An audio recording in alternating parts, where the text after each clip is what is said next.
So much like what we were doing with Twitter, Facebook has pretty much the same options, and it's got a whole bunch more. So they've got what's called social plugins. And all of these plugins will list out all the various possible plugins that you can add to your website to make it more social. So they've got the like, share, send button, and they've got just a share button, a send button, embedded video player, and they've got some video players there, page plugin, like box, comments plugin, and follow button. So as you can see here, the like box is deprecated, and so now it's using that page plugin instead.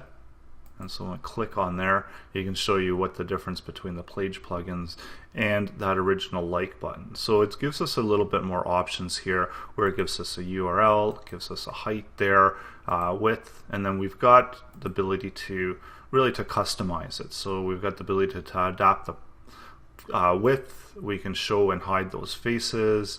We can use a small header there. You can hide those page posts. We could hide the cover photo. So we're really bringing it right back to that initial like button.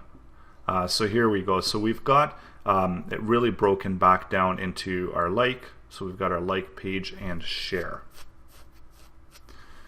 So this is your most common uses for Facebook, and much like Twitter, again, it's that like and then that share. So same thing, follow, like. And sharing that content of the page. You are ready to create the follow button. You have to enter in a profile URL. So we're just going to keep it at Facebook Zuck. So a width, we've got a height here, and then different layouts. So we can just do a button by itself. We can do one with a count. So again, same kind of thing that we were doing with Twitter. So we're just going to do the button. We want to really minimize the amount of content that we're showing on our web page. So then whenever we're ready, we've done our customization here, we just hit get code. And this opens up our plugin. So with Facebook, yes, you do have to include that JavaScript SDK. So again, just going to put it here at the bottom, and you do have to include that Facebook ID root right at the top. And this, what this does is this allows Facebook to load their content into the FB root. If you don't have one, generally most browsers will allow you to create one with the SDK. So the SDK will create one automatically, but usually it's good practice to include that as well. So that's why you'll see on web pages that it's got this FB root and it's just a blank div. So going back out to the code, and then here is the actual follow code that we can include. So again, we're just going to create a separate div just to show you what that looks like.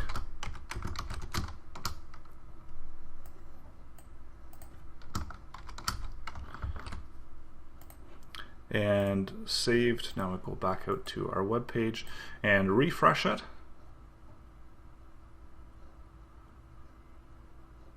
And once that loads, we see that we do get that follow button. And it does tell us follow Mike Zuckerberg's public updates. Now the difference between Twitter and Facebook, when you do the follow, it's just as simple as a click, and you see that if you're already following, you have the option to unfollow that. So that's all it really is. So I'm already logged into Facebook, so all it's doing is follow and unfollow. And then when I go to my profile, I'm going to see that I am actually following Mike Zuckerberg's profile on Facebook. You see when we do go to his page that I am following, if I can just do an unfollow, I go back to the page and just reload that, and it should be able to detect if I'm following or unfollowing. So it gives me that option to follow again. When I go there and I refresh his page, I should have that option to unfollow. So they work the same way. It's the same thing as going to his page and doing that following. So following is a little bit different than liking on Facebook. what follow does is it allows people to subscribe to public updates on others of others on Facebook. So this way, once I'm following him, I'm going to see his updates, his public updates on Facebook, and that's going to come into my feed. So again, just go through the plugin options here, and you can customize it and then pull out that code, place it, and then you've got that option here. I just wanted to note additionally as well that with a lot of the Facebook stuff, unlike Twitter, it's a little bit harder to really customize these buttons because Facebook really does try to push to use their own buttons so that people get familiar with following and liking. So there is really no quick fix in order to do this. Of course, you can hack it with JavaScript, and you can hover over it and hide this one and place it on top. So there are ways to do that, but it's usually advised to just kind of stick with the default that Facebook is providing. So in this case, we're just going to stick with the follow, but we're also going to have that link out to our web page, because this follow button, unlike Twitter, it's not actually bringing us to the profile, so we don't actually get a ability to see our public page, and that's why we're going to keep the Facebook link as is going out to our Facebook page, or the page that we want users to be able to get familiar with. And we're just going to we're going to add these follow buttons just as additional resource and additional option for users to be able to follow us. And again, sometimes you might not want to include these on all the pages, but you might want to include it on contact or about for sure.